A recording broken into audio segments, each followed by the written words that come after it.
So I just got back from Blurry Background College, where we learned that if you buy a full-frame camera, you can get some 3D pop potential in your life. I spent $29,000 on the first semester. Overpaid slightly, so obviously I was eager to put it into practice and started filming on the Nikon ZR Canon 85mm 1.2. But when I pressed record, I realized that it's a GoPro. We're on a GoPro. All I want is the perfect camera. All I want is the perfect camera. Your eyes do not deceive you, my friend. We are on an Action Cam GoPro interchangeable lens mount. I bought the TTArtisan 50mm 1.2. It was the cheapest option, available through my affiliate links, of course, to get the most tonette, most ridiculousness for the least amount of money. It was 120 dingers Canadian. I was like, okay. So I'm gonna do a bunch of comparisons versus the GoPro Mission 1 Pro, versus the Insta360 Luna, vlogging examples, who has the best slow-mo, is that really worth it? We got the Laowa 7.5mm Tony-2 as well. Is it really better than a little close focusing lens? This is lighter. It's lighter weight. That thing's a hefty beach. I think my background's not blurry enough. Let me just remedy that. There's a 47% chance that I'm still in focus and in the frame. Can I see myself really from here? Not overly, but whatever, man. I was debating we'll talk a little bit about the best lenses, I think, for this. It's micro four thirds mount. There's no electronic contacts. It has to be full manual. You could technically adapt like old Leica R lenses, Canon EF, anything. It's just, it has to be full manual glass. So it kind of limits if you're just going native micro four thirds. All the Voigtlander stuff, you got some pop there. We got some chromatic aberrations at times, but I was gonna get the 42.5mm 0.95 Voigtlander, but it's so heavy, I worried. I didn't move closer. I'm not trying to get the blurriest background possible on a GoPro to prove a point.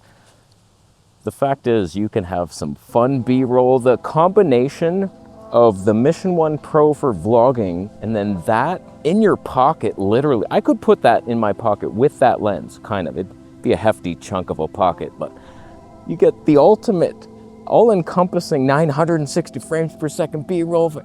The ultimate solutions.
To think that this could be your entire life, just these two little GoPro cameras. You got the Mission 1 Pro for vlogging, you got your little filter set there.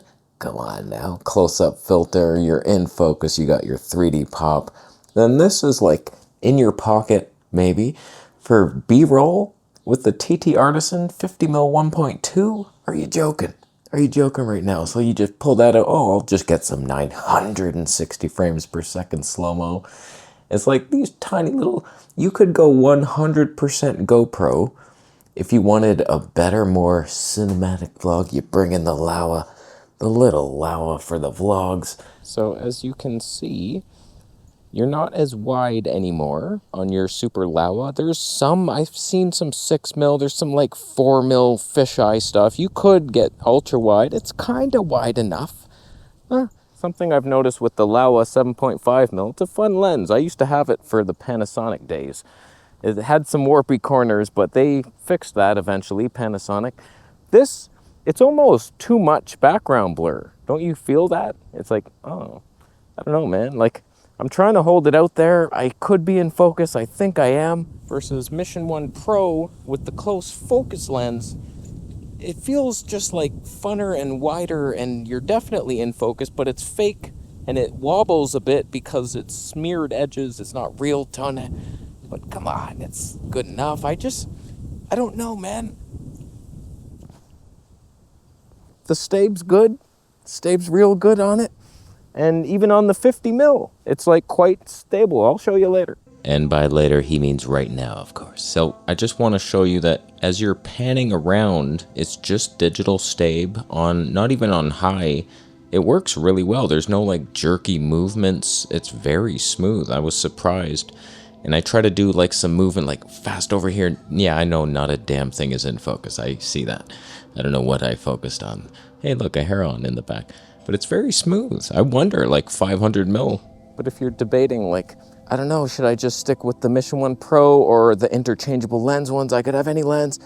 I think the answer is both, unfortunately. You kind of have to have both of them. I don't know that I would be happy without this Mission 1 Pro because it's so ultra wide. I don't know what lens you'd have to get. And then you're switching lenses in the field. That's never fun. Whereas, like, if you're in full frame mirrorless, you're not like bringing two cameras, one for B-roll. Like, you're hoping to do all that in your giant system. Whereas this, it's like actually viable to bring two setups. Now, obviously, all the same specs are in each GoPro, so you're not getting them for the specs. We all have 4K 240 as you're running around. The HD 480 looks amazing on both. You can do 4x3 open gate, and it's a beautiful thing to witness. A little slow, but I find uses for it. And then the 960 definitely looks worse, but like, I wondered if you have a Laowa lens on it or something sharp, does that make the 960 look better? Kind of. It's okay.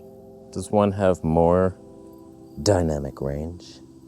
Are we seeing flare fun for some, but not others?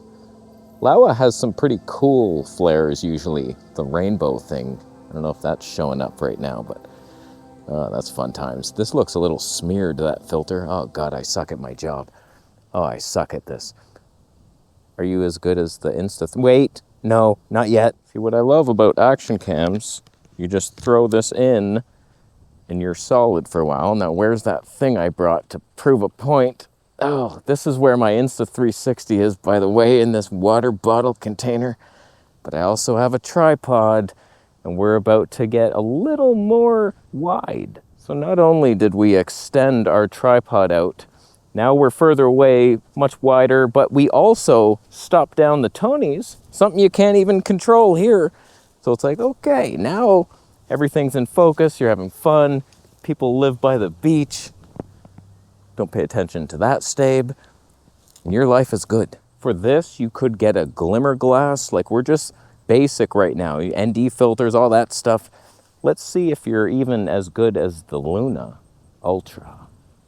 So now, have you met your match, Luna? Oh boy. So we're still both 1-inch sensors, but on the GoPro Mission 1 Pro, that lens kind of cripples the sensor a bit. Everything's in focus, and except you, by the way. But now, this fixes that. You can choose any lens, so still, even though you can do that, we're Tony 2, and this is a 1.8 on the Luna, but come on, we're bound to be seeing something now. It's a closer thing, so now maybe you're like preferring one color science to the other. Does one have more dynamic range? Both in log, kinda. Insta's in log, but also a filter. The Film Sim, CC. Camera Conspiracies. Classic chrome, some might say. I wouldn't. The obvious spec differences, 4K 240 on the GoPro, only 120 on the Luna, and then HD 480 and 960, but only 240 here. So like you got spec advantages, but no longer are you waterproof now that you got all these lenses, so you're not going underwater. So like same kind of handicap there. The Luna has 2 lenses in one, which is convenient. This has any lens you want, but you have to switch them, so you're probably not going to do that. So having a wide 20mm and a 60 for detail stuff, that's fun times. So how does the Luna look versus the TTArtisan 50mm 1.2? So there you're like, if you're doing that style of video, obviously you'd have to change lenses and bring it with you. But if you have your 2 GoPro setup, you're vlogging and doing that. So Luna, it can follow you. That's cool. Can't be doing that on the GoPro. Okay, I need to gather my thoughts. I need to go look at all this footage, and there's some more cons that you need to know about. But for now, I'm having fun with all of these cameras, and they're all available through the affiliate links. Wow. You'll never guess what I focused on. So we stopped it down to 2.8. Now, there's one potential annoyance. I think, in my opinion, they should not have kept the same GoPro body for this. You should have had a flip-up screen bigger and better, because you film stuff and you can see the peaking quite good. Like it's actually, you can get it, but the angle is quite annoying. If you ever want a low down shot, good luck laying in the dirt, because it's quite annoying. So like a tilt up screen would have been fantastic if it flipped all the way forward for the vlogging, because the peaking doesn't work on the front facing screen. So a lot of good luck judging if you're in focus vlogging. Even on that Laowa, I had to look in a mirror and see the peaking on the back, get it, remember where that was, and then go about my daily life. As nice as it is to have this like tiny GoPro body, the monitor, it really does let you down. You're probably gonna want to like rig it out with an external monitor or use your phone as an app, but I like it being this one machine, but I was missing focus quite a bit on a lot of shots. It's just, it can be hard to judge, and the angle, and this one was like, oh my god, where are they? I'm missing it, they're flying. That was a terrible shot. 480 frames per second. I sped it up, but sometimes you're just like, is it in? It looks good, okay, peaking looks good, and then it's like, nah, critically, it should have been a tiny bit closer on the eyes, and you'll ruin your life a couple times using this, I'm sure. And it doesn't help that this TTArtisan lens is really soft.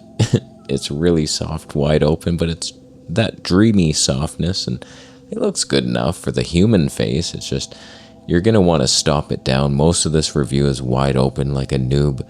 I should have stopped it down to like Tony's 5.6. I could 100% switch entirely to 2 GoPros and be done with it, except for the one annoying thing that I can't believe happens. If you have the media mod and you switch between these 2 cameras, it updates every time. And it's so stupid because they're not identical firmwares. If I take this media mod off and put it on you, okay, I'm gonna vlog now with the Laowa, it starts updating and it takes about a minute, and it's super annoying, back and forth every time. So it's like, just use this for vlogging with the media mod and that for B-roll. You're good to go. By the way, this lens, 7 elements in 5 groups. I reviewed it on the Fuji many years ago, and I was like, okay, I think that would work quite nicely. You get the best of all worlds because it's cropped in the center, so it's like, come on now. I could still be in focus, so I might not be, but there's some potential pop here, even more than a Voigtlander. Those were 11 elements. I was like, I don't know, man. I don't know that I trust you, and it's much heavier. This is the ideal lens, cheapest and most tonne and pop. What are you doing? You're done, your shopping network. So final thoughts here, we're on the GoPro Laowa 7.5mm. Got some tonne back there. Come on now. Just auto exposing. So I've had a chance to look at all the footage. Honestly, like, I'm blown away. It has a cinema feel to it. There's things I don't like at all, and we'll get to them. But just looking at all the footage, it's like cinematic glory. It's like a class-leading cinema cam, but it's cheap as hell and more stable. I know that TTArtisan lens has quite a bit of chromatic aberrations, so in the wrong situation, you'll get your purple outlines of everything, but for the most part, You pick a nice Voigtlander lens or this one, you get some 3D pop on a GoPro with the best slow-mo in the business, and it's stable and light and cheap. It's not that light, however. It's about 493 grams with everything. The media mod, the Laowa lens, the little GoPro foot. It's not like super lightweight. Like a Sony ZV-E10 with the 11mm 1.8 is just like 50 grams heavier. Ouch. And the little GoPro is 381 grams with the little filter set and the media mod. So it's lighter and more fun, but this does look better. Like, in my opinion, it kind of destroyed everything. It destroyed the Insta360 just because it was overexposed. You need an ND filter for Insta. It doesn't go slow enough shutter speeds. That's how the pros expose. I'll expose your mom. It's definitely not an action cam though. Like, I took it on a scooter ride with the Laowa and it just wasn't that stable or good. Like, you can't just, oh, I'm gonna get this for cinematic mountain biking. I doubt you are. It's probably gonna snap your mount off. Something's gonna go wrong quickly. So I look at this as a little pocket slow motion cinema cam. I feel like the 960 frames per second looks better on this interchangeable lens. I made a mistake with sharpening to medium. That completely destroys your footage. I thought just because it was kind of soft, okay, I'll sharpen a bit in camera, and God, that was a mistake. So never do that. And I love that you can set everything to low sharpening, low noise reduction. It's like, yeah, you take control. Most mirrorless don't even let you do that. Okay, so just some quick things about the camera that I like and hate. Love the little lens thing. You can switch easily between your two lenses. If you have a bunch, that could get complicated pretty quickly. So you can see that it has peaking, and you really can tell if it's in focus, but it's kind of hard at times, especially when your lens is soft. You can punch in, and that does help. You can punch in quite a bit, and that, like, you can really tell now. But the problem is, when you do go to record, it blacks out for that split second. That is annoying. I do like that you can still punch in to record. I mean, while recording, and you can move it around. So it's like, okay, that's good. Wow, that's a soft, hazy lens. Custom modes are having a weird glitch. Why can't I touch that right now? GoPro, manage modes. Yes, so photo, God, how did that get on? So certain ones I do not want on, and I don't know why they are on. Why is there two videos? Like, there's some glitch. Activity was never a thing. I don't know how that got turned on. So now it should cycle between, see, activity is still there. So there's some glitch in the firmware, and my video thing is gone now. It's just, something's off. And this is not happening on the GoPro Mission 1. So something's off, and please fix it. I want my video setting back. I do not want activity. It's always on for some reason, but leave me alone already. One annoying thing is the peaking doesn't work in the super slow-mo while you're recording. So say we're 480 frames, it works now, you turn it on, then it disappears. You can still punch in, but no peaking allowed. And all this punch-in stuff does not work on the front screen at all. It just stays, there's no peaking or punching in on the front screen. So you're a vlogging hobo, you're on your own. So, like, can you still tell it's in focus? Yeah, kind of. It's just, it would help. In 4K 240, you get peaking while recording. So it's only the 480 and up that you cannot do that in. The modes that I love the most, by the way. And there were some playback glitches where I was playing these files and they wouldn't always play. In the super slow motion I wanted to see, and I would scrub ahead and then press play and it wouldn't go for some reason. So not bad, GoPro, you done well. I could be in focus. There's a 14% chance, I'm quite sure of it. I've got a little mirror hack going on right now. This is actually an interesting life hack. I can see the peaking, so I could be in focus right now, and on the front screen is a full image. which is a pro and a con, but there we have that. Part of me wants to get a bunch of micro four thirds lenses now. It's like, okay, what am I gonna do? Voigtlander 17 mil 0.95 for in here, that could be nice. And then you could adapt. I was looking at Leica R, its old DSLR lens, 250 mil Tony 4. That'd be like a 750 mil for wildlife. I feel like the pain of using this will be the death of me with that tiny screen, and I'm just trying to judge focus, and don't do it. Just use this sometimes.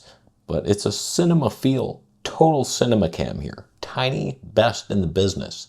Happy to have it. I should probably mention GoPro sent it to me. I'm supposed to mention that right in the beginning. Oh boy, but I'm not a shill tuber. Although I did color grade this with Cinematch, and my code is shilltuber for 10% off if you should so choose to have Fuji LUTs in your life. Switch a GoPro log to Fuji F-Log 2. That's pretty good. I'm gonna leave now. GoPro, not bad. I feel like this should save your company. Come on. No one's doing this. 960 frames cinema cam in your pocket with any lens you want. Go buy it through my affiliate link. Bitcoin. Subscribe for more videos.